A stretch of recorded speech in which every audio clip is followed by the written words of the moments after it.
Démontrons ensemble par récurrence cette costaud expression qui m'avait donné des sueurs froides quand j'étais jeune. Alors, 2 cosinus x sur 2 puissance n est égal à racine carrée de 2 plus racine de 2 plus racine carrée de 2 plus 2 cosinus x. X est dans l'intervalle 0 pi sur 2, n supérieur à 1. Donc, n radicaux. On a n radicaux. Premièrement, on va vérifier que cette proposition est vraie au premier rang, c'est-à-dire on remplace n par 1. Donc, pour n égale à 1, le premier membre nous donne quoi? 2 cosinus x sur 2 puissance 1. Ça fait 2 cosinus x sur 2.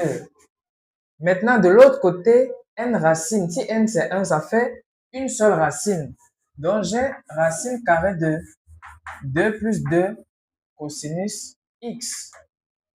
Je rappelle une formule de transformation sur le cosinus.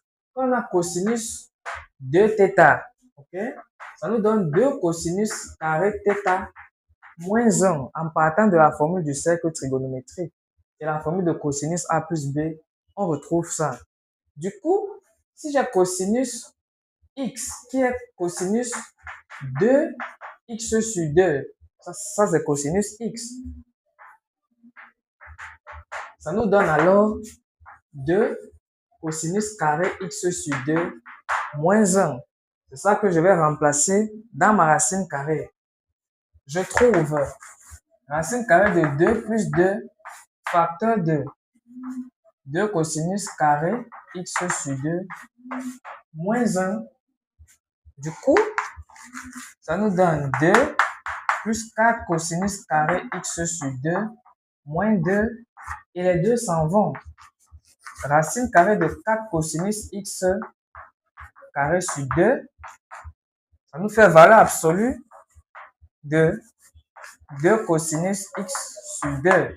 Mais comme x est dans l'intervalle 0 pi sur 2, dans cet intervalle, le cosinus est positif. Donc, on a alors 2 cosinus x sur 2. L'initialisation est vérifiée. On passe à l'hérédité.